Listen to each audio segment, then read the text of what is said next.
Hello dear students, welcome back to the channel. আজি আমি এই ভিডিওটোত ক্লাস 10 और 3.2 আমি কোয়েশ্চন নম্বৰ 3 দুটা আমি প্ৰশ্ন কৰা নাছিলো ইয়াৰ আগলৈকে আমি কোয়েশ্চন নম্বৰ 4 লৈকে কৰিলো 3 ওকে তো আজি আমি কোয়েশ্চন নম্বৰ 5 আৰু 6 টো কৰিম ওকে কোয়েশ্চন নম্বৰ 5 ত আমাক কি বুলি কৈছে সোৱা এটা ভগ্নাংশ যদি লব আৰু হৰ উভয়তে 2 যোগ কৰা হয় তেন্তে ভগ্নাংশটো ইমান হয় বুলি কৈছে 9/11 আৰু যদি লব আৰু হৰ উভয়তে যদি আমি 3 যোগ কৰো তেন্তে ভগ্নাংশটো কিমান হয় 5/6 তেন্তে আমি ভগ্নাংশটো উলাব লাগে ওকে তো আমি এটা ভগ্নাংশটো না জানো তো ভগ্নাংশটো আমি প্ৰথমতে ধৰি ল'ব লাগিব এটা আমি জানো ভগ্নাংশ কি থাকে এটা ওপৰ এটা লব থাকিব ওপৰ এটা লব পাৰ্ট থাকিব আৰু তলত এটা আমাৰ হৰ থাকিব হয়নে তো আমি ভগ্নাংশটো এটা না জানো তো না জানিলে আমি কি বুলি ধৰি লম x/y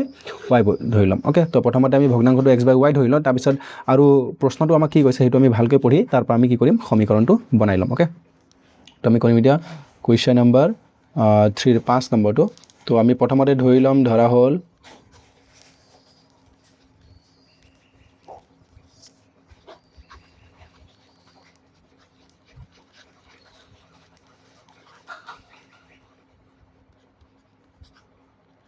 ওকে তো মই ধৰি ললো ভগ্নাংশটো x/y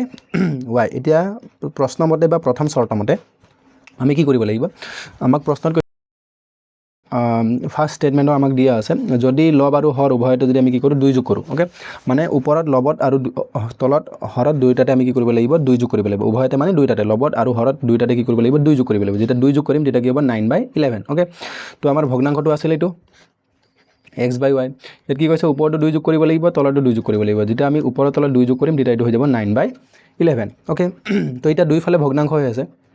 তো এনেকুৱা ধৰণৰ দিয়া থাকিলে আমাৰ কি হ'ব এইফালে 9/11 ৰ তলৰ 11 টো এইফালৰ x + 2 লগত পূৰণ হ'ব আৰু এইফালে ওপৰৰ 9 টো এইফালে কি হ'ব y + 2 লগত পূৰণ হ'ব তো এটো আমি 11 টো এত বাহিৰত লিখিম ব্ৰেকেটৰ ভিতৰত থাকিব x + 2 মানে এটো পূৰণ হৈ আছে এনেকুৱা এই 9 টো y + 2 লগত হ'ব তো 9 এটো ব্ৰেকেটৰ ভিতৰত থাকিব আমাৰ y + 2 ওকে সো এটো যদি মই এটা পূৰণ কৰো 11 * x হৈ যাব 11x + 11 আৰু 2 পূৰণলে 11 2 * 22 আৰু সমান ইফালে 9 * y হলে আমাৰ হ'ব 9y + এটো 9 আৰু 2 হলে কিমান হ'ব 9 2 18 ওকে তো এইটো আমাৰ হৈ যাব এটা xy থকাবোৰ মই x সাইড কৰিম আৰু সংখ্যাবোৰ x সাইড কৰিম তো ইফালে থাকিব 11x আৰু 9y টো ইফালে আহিলে -9y আৰু খুফালে আমাৰ 18 আছে আৰু 22 টো ইফালে প্লাস হৈ আছিল খুফালে গলে হৈ যাব আমাৰ মাইনাস ওকে তো তোমালোকে এটো এটাই লাইনত একেবাৰে কৰি দিব পাৰা আৰু যদি ভালকে বুজি নপোৱা তেনেকে এনেকৈ স্টেপ স্টেপ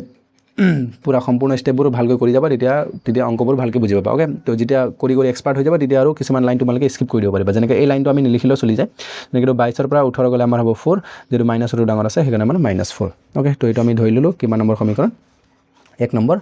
সমীকৰণ ওকে তো এটা আকৌ নেক্সট স্টেটমেন্টটো পঢ়িম নেক্সট স্টেটমেন্টটো আমাক কি বুলি কৈছে যদি লব আৰু হৰ উভয়তে যদি আমি 3 যোগ কৰো মানে লবটো 3 যোগ কৰিব লাগিব হৰটো 3 যোগ কৰিব লাগিব হয়নে তেতিয়া কি হ'ব ভগ্নাংশটো 5/6 ওকে তো দ্বিতীয় শৰ্ত মতে লিখিম বা প্ৰশ্ন মতে তো লিখি লব পাৰা দ্বিতীয় শৰ্ত মতে তো এটো হ'ব আমাৰ x/y এতিয়া আমি কিমান যোগ কৰিব দিছে 3 আৰু 3 ওপৰটো তলটো লব আৰু হৰ উভয়তে 3 তেতিয়া হ'ব 5/6 তো এটো 5/6 তো এটো আগৰ নিচিনা হৈ গল তো এটো ইজি আগৰ নিচিনা কেনে কৰিব লাগিব এই 6 টো ওপৰৰ x + 3 লগত পূৰণ হ'ব তো 6 থাকিব x + 3 আৰু ইফালে 5 থাকিব 5 টো পূৰণ হ'ব আমাৰ ইফালে y + 3 লগত ওকে ওকে সো এতিয়া আমি আকৌ এটো ব্ৰেকেটটো ভাঙি দিম এটো পূৰণ হ'ব 6 * x 6x আৰু ইফালে 6 আৰু 3 পূৰণ হ'ব 6 3 * 18 খুফালে আমাৰ 5 * y হ'ব আমাৰ 5y + এটো 5 আৰু 3 পূৰণ হ'লে 15 ওকে আগৰ নিচিনা আকৌ xy বোৰ একফালে কৰিম তো এটো 6x + ইফালে 5y টো ইফালে আহিব -5y হ'ব ইফালে প্লাস আছিল নহয় তো ইফালে হ'ব -5y আৰু খুফালে আমাৰ 15 আছে আৰু 18 টো ইফালে গলে -18 ওকে সো এটো হৈ যাব আমাৰ 6x - 5y সমান ইফালে যদি আমি 18 পৰা 15 বিয়োগ কৰো 18 পৰা 15 গলে 3 আৰু যেটো বিয়োগত থকা সংখ্যাটো ডাঙৰ আছে তো -3 তো এটো হৈ গল আমাৰ 2 নম্বৰ ওকে তো এটো মই কি কৰিম অপোনেন্ট পদ্ধতিত কৰিম ওকে তো ইয়াত যদি আমি চাও 11x আছে ইয়াত আছে আমাৰ কিমান 6x আছে দুটা সমান সমান নহয় তো আমি এটা আনটো পূৰণ কৰিব লাগিব তো আমি 1 নম্বৰ সমীকৰণৰ পৰা আমি 2 নম্বৰ সমীকৰণটো কি কৰিম বিয়োগ কৰিম তাৰ লগতে বিয়োগ কৰাৰ আগতে আমি কি কৰিম 1 নম্বৰ সমীকৰণক ইয়াত 1 নম্বৰ সমীকৰণ আমাৰ কি আছে 11 আছে আৰু 2 নম্বৰত 6 আছে তো আমি 2 নম্বৰত থকা x ৰ সহগৰে আমি পূৰণ কৰিম 6 ৰে পূৰণ কৰিম ওকে তো 6 ৰে যদি মই পূৰণ কৰো 11 * x কি হৈ যাব 6 * 11 66x মাইনাস আকৌ x 6 ৰে পূৰণ হ'ব 9 6 * 54 54y সমান আকৌ ইয়াক পূৰণ হ'ব কিমানৰে কিমান আছিল 6 তো 6 ৰে পূৰণ হ'লে 6 4 * 24 তো এটো হৈ যাব -24 হফালে ওকে তো মই অলপমান জুম আউট কৰি দেখাই দি আছো ওকে এটো সো ইয়াৰ আমি কি কৰি আছো এই যেটো 1 নম্বৰ সমীকৰণ আছে 1 নম্বৰ সমীকৰণটো মই কি কৰিছো 6 ৰে পূৰণ কৰিছো কিয় কাৰণ 2 নম্বৰ সমীকৰণৰ x ৰ সহগ কি আছে 6 আছে ওকে তো পূৰণ কৰি মই কি পালো এইটো ওকে এতিয়া আমি আকৌ 2 নম্বৰ পূৰণ কৰিম 2 নম্বৰ সমীকৰণ এটা 2 নম্বৰ সমীকৰণ পূৰণ কৰিম মই 11 ওপৰত 1 নম্বৰ সমীকৰণ কি আছে 11 আছে তো 11 ৰে পূৰণ কৰিম যদি মই 11 ৰে পূৰণ কৰো তেতিয়া এইখিনি গোটেইখিনি সমীকৰণ 11 ৰে পূৰণ কৰিব লাগিব তো 11 আৰু 6 পূৰণ হ'লে 66x মাইনাছ 11 আৰু 5 পূৰণ হ'ব কিমান হ'ব 55y আৰু 11 আৰু 3 পূৰণ হ'লে 11 3 গুণ 33 ওকে তো এতিয়া আমি কি কৰিব লাগে এই প্লাস থকাটো মাইনাস হৈ যায় এই মাইনাসটো কি হৈ যাব প্লাস আৰু এইটো কি হৈ যাব প্লাস টু মাইনাস ওকে কি হয় কাৰণ যেতিয়া আমি বিয়োগ কৰিলে মাইনাস থাকিলে মাইনাস মাইনাস প্লাস হৈ যাব প্লাস থাকিলে প্লাসটো কি হয় মাইনাস হয় ওকে যদি এইটো বুজিব আছে তেন্তে কমেন্ট কৰিবা তেতিয়া মই এই বস্তুটো কিয় প্লাস মাইনাস হয় সেইটো বুজাই দিম ওকে তো এতিয়া আমি এইটো পটককৈ সলভ কৰি লওঁ তো এইটো যদি আমি চাওঁ এটা প্লাস এটা মাইনাস সেম টু সেম আছে কাটি যাব এইটো 55y প্লাসত আছে 54y মাইনাসত আছে এটা প্লাসত এটা মাইনাসত 55টা y পৰা 54টা y গলে এটা y থাকি যাব প্লাসটো ডাঙৰ আছে প্লাস y ইফালে 33 টো মাইনাসত আছে আৰু 33 টো কি হ'ল আছিল সৰি ইফালে এইটো মাইনাসত আছিল ন তো এইটো মাইনাসত থাকিলে এইটো হৈ যাব প্লাস ওকে তো 33 টো প্লাসত আছে 24 টো মাইনাসত তো 33 পৰা যদি আমি 24 মাইনাস কৰো তেতিয়া আমাৰ হৈ যাব 9 ওকে তো আমি y এর মান কিমান পালো y এর মান পালো আমি 9 ওকে এটা আকৌ কি কৰিব লাগিব y এর মানটো আমি 1 বা 2 এ জড হলেও পাতিলে আমি x এর মানটো পাই যাম তো আমি y এর মানটো 2 এত পাতি দিও ধৰা y এৰ মান পাতিম আমি 2 এত পাতি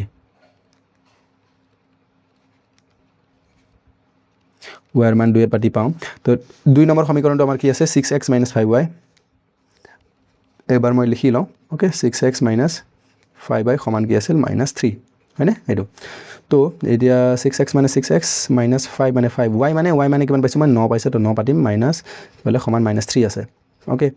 তো এইটো 6 * x 6x এইটো হৈ যাব 9 5 গুণ 45 আৰু ইফালে হ'ব -3 তো ইয়াৰ পৰা মই কি পাম 6x সমান ইফালে আছে খুফালে মোৰ -3 আছে 45 ইফালে মাইনাস হৈ আছিল খুফালে গলে 45 টু প্লাস তো ইয়াৰ পৰা মই পাম 6x = 45 ৰ পৰা 3 গলে হ'ব আৰু 42 তো ইয়াৰ পৰা আকৌ x = কিমান হৈ যাব 42 থাকিব ওপৰত 6 টো ইফালে হৈ আছিল আমাৰ পূৰণ এতিয়া ইফালে আহিলে হৈ যাব আমাৰ হৰণ ওকে x ৰ লগত পূৰণ হৈ আছিল তো খুফালে আহিলে হৰণ হৈ যাব তো 6 ৰে মই 6 ৰে 42 কাটিব পাৰো 6 7 গুণ 42 তো এটাকে x ৰ মান কিমান পালো মই 7 ওকে তো x ৰ মান 7 পালো আৰু y ৰ মান কিমান পালো 9 পালো তো এটাকে ভগ্নাংশটো কি হ'ব